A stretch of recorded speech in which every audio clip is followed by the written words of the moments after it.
Hey guys, and welcome back to another YouTube video. In this video we're going through the Collingwood vs Gold Coast game, and what a shocking game it was for me in terms of tipping. The only game that I got wrong, I think tipping wise, I think it was the second last one that it does on the website as well. So as I was saying in the Carlton game, you guys would see this an hour or so ago, the West Coast Carlton game, I believe, Carlton by 21. So this game would be Collingwood by 13, and they ended up losing by 12. So, and it was even at three-quarter time, and I thought, I'm going to get away here. I'm going to be in the top 50 for tipping, etc. And I thought that was going to be the result, and ended up, I think, dropping 16 places or something like that, down to 74th, I believe, for the tipping. And then everyone tipped Brisbane in the top 70, so I ended up, I think, around at 74th for tipping. I'll just quickly check that anyway.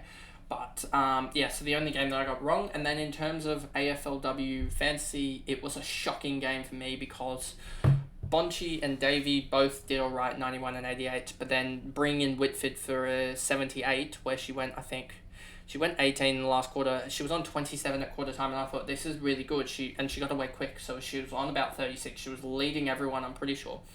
And they just stopped. It literally just stopped. And then you've also got Single here, who got away really, really quick as well.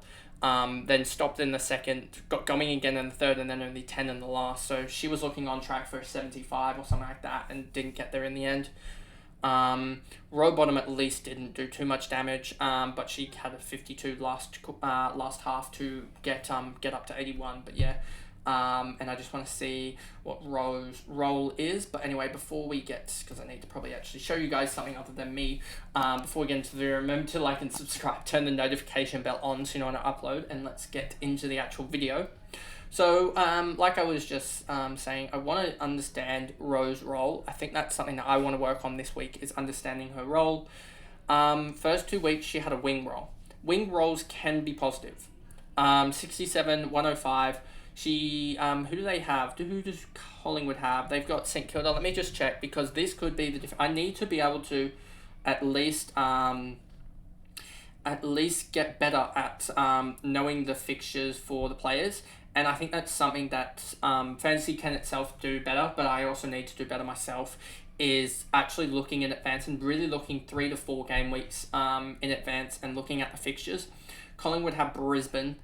Not the greatest. I need to look at the wingers and how they did against Brisbane from the Swans at Session.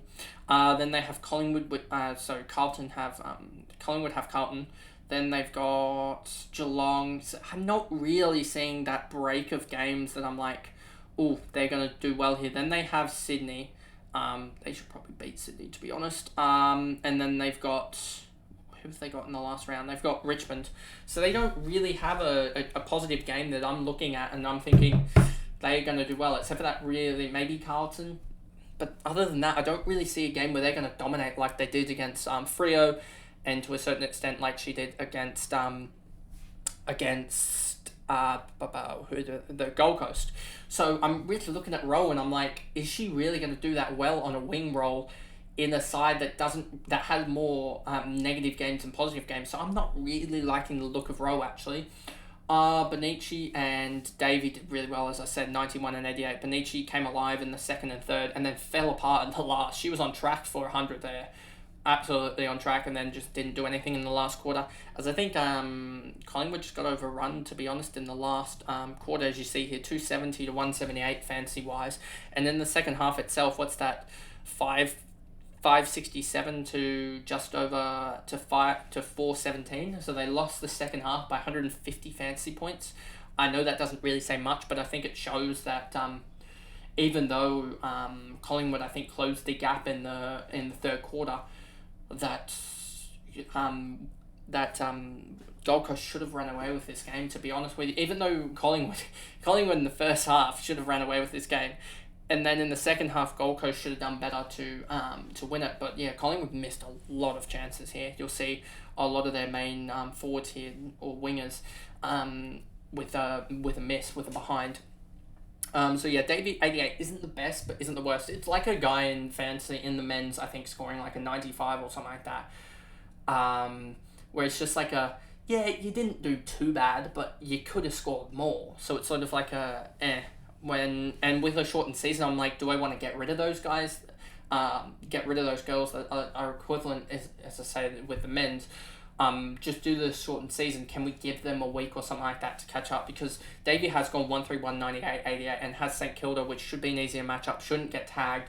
And then what do we say the next week after that was? Let me just quickly double check. I can actually get Collingwood's fixtures up. I was looking through the tipping and trying to find them, which isn't the best way to do it. Whereas Collingwood here, they got St Kilda, they won't tag. I don't think Essendon, I don't think will tag.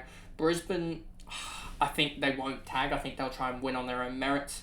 Carlton might put someone to it, but I don't think they will. Geelong, I don't think they really have someone to run with her, to be honest. But yeah, so I don't know.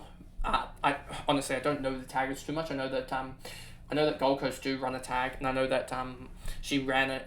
She had a tag in the Freo game, so I don't know if they necessarily put their best tackler to Davey, but it could be Smith that goes to her. But we'll see what happens there. I think Smith is just better on her own, but we'll see if she does go to Davey to try and stop her. But I think Davey's fine. BONNICI, I think the run starts to shorten up for her, so I'm looking to move her on, and I think I can get to Bowers. And Bowers had a slow start, to be honest, so I think she's primed to go absolutely nuts in this next game, Bowers. So, yeah, we'll do that. Rowe, Frederick, Sheridan. Sheridan started the game pretty well, I'm pretty sure. Then fell away, yeah. Brazil, Brazili, I think. Allen, Livingston, Campbell, Sansonetti. None of these girls really matter after that. Then we move over to Gold Coast. I'll try and get this done relatively quickly because I don't want these videos going too long. But yeah, Rowbottom, as I said in the intro and in the early part of the video, she came alive in the last half, 24-28 to get up to an 81 after being on 29 at half time. With it sort of had the opposite effect, and I think I don't think they played too well together, to be honest with you. Then you've got D'Arcy here, and D'Arcy I think is one that I'm looking at and I'm thinking, like Priest, I don't know if she's going to be one. I think she has the best potential alongside Priest, probably a little bit below Priest, to go and up that echelon for the defenders. But I think we can give it more of a week just because I think the difference isn't as big in the top end of the defenders bracket compared to the midfielders and the forwards. Then you got Aaron's single 66. She did really well. 20 touches in the end. 1 mark, 8 tackles. 6 free kicks against, though. Absolutely killed her score. If she hadn't had those 6 free kicks against, she would have got an 80 and that would have looked amazing. But yeah, the role's there for singles, so I think giving her another week could be good. And also giving her another week, if Roberts puts up another bad score, we could move her on. And if Single puts up a good score, we could look at that. But who does Single have this week? She's got Western Bulldogs. She'll run with one of their mids. Dupuy, 64, not really there. Randall, 61.